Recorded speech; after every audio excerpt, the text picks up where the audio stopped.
வணக்கங்க. நம்ம இப்போ குழம்பு வைக்கிறதுக்காக ஒரு மண் சட்டி புதுசாக வாங்கினேன்.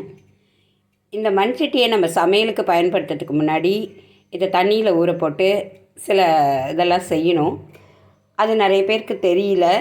அது சரி, நமக்கு தெரிஞ்சதை மற்றவங்களுக்கு சொல்லலான்றது தான் இந்த பதிவு.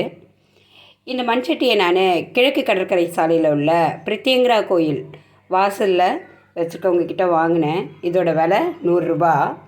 அவங்க அந்த சாக்கில் எழுதியிருக்காங்க. அதை அப்படி தான் இருக்குது. அடுத்து நம்ம சாலையோரம் விற்பனை செய்கிறவங்கக்கிட்டேயும் இந்த மாதிரி கைவினைப் பொருட்கள் விற்பனை செய்கிறவங்கக்கிட்டையும் நம்ம பேரம் பேசாமல் வாங்கினா நல்லதுங்க. நகை கடைக்கு போகிறோம், பெரிய அங்காடிகளுக்கு போகும்போது அவங்க கொடுக்குற என்ன விலையோ நம்ம அங்கே பேரம் பேசாமல் வாங்குகிறோம். இவங்கெல்லாம் அன்றாட வாழ்க்கையில் மிகவும் கஷ்டப்பட்டுருக்கவங்க. இவங்களுக்கு நம்ம அதிகமாக கொடுத்தா கூட நம்ம ஒரு உதவியாக செஞ்சுட்டு போகலான்றதை நினச்சிக்கிட்டு நம்ம கொஞ்சம் தயவுசெய்து பேரம் பேசாமல் வாங்குறது ரொம்ப நல்லதுங்க. வாங்க இதை எப்படி பயன்படுத்தலான்றதை பார்க்கலாம். இப்போ நம்ம மண் சட்டியை விட ஒரு அகலமான பெரிய பாத்திரத்தை எடுத்துருக்கேங்க. இப்போ இந்த மண் சட்டியை இதுக்குள்ளே வைக்கணுங்க. நம்ம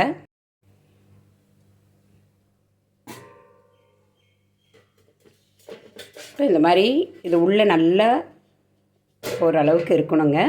இப்போ இதுக்குள்ளே வச்சாச்சு. இப்போ இந்த சட்டி முழுகிற அளவுக்கு நம்ம தண்ணி ஊற்ற போகிறோங்க.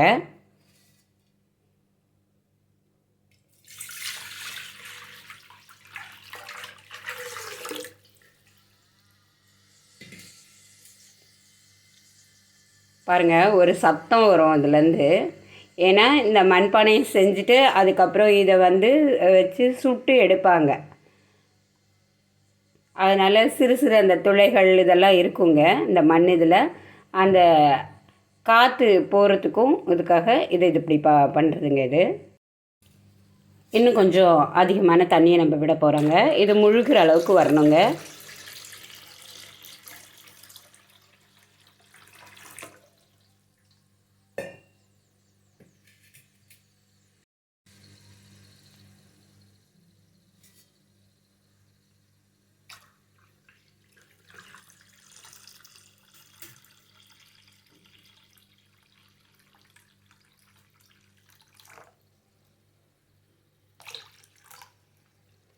இந்த மாதிரி முழுவதுமாக மூழ்கி இருக்கணுங்க.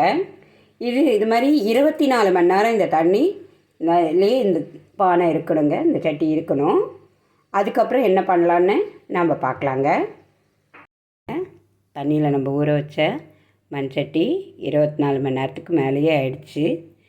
எனக்கு கொஞ்சம் சில வேலைகள் இருந்ததுனால இந்த பதிவு எடுக்கிறதுக்கு கொஞ்சம் நேரம் ஆயிடுச்சுங்க. இப்போ இந்த தண்ணியிலேருந்து இதை நம்ம எடுத்துட போகிறோங்க.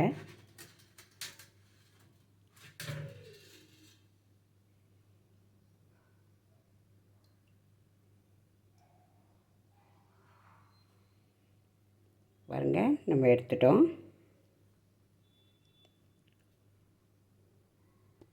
இது பேர் பிருமணங்க. இதுக்கு மேலே இந்த மண்பானையை நான் வச்சிட போகிறேன்.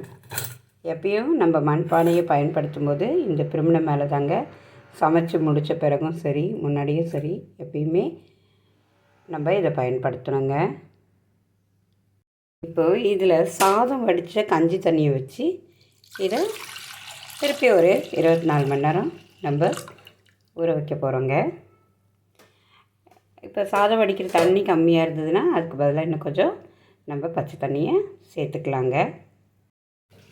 இப்போ இதில் நான் மேற்கொண்டு கொஞ்சம் தண்ணியை சேர்த்துக்கிறேங்க.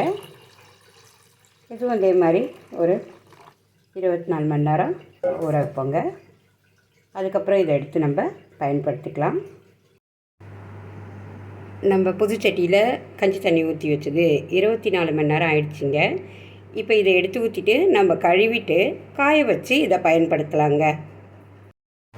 இதை நல்லா கழுவி வெயிலில் வச்சுருக்கேங்க.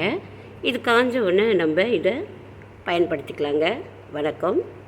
மற்றொரு பதிவில் நம்ம சந்திப்போம்.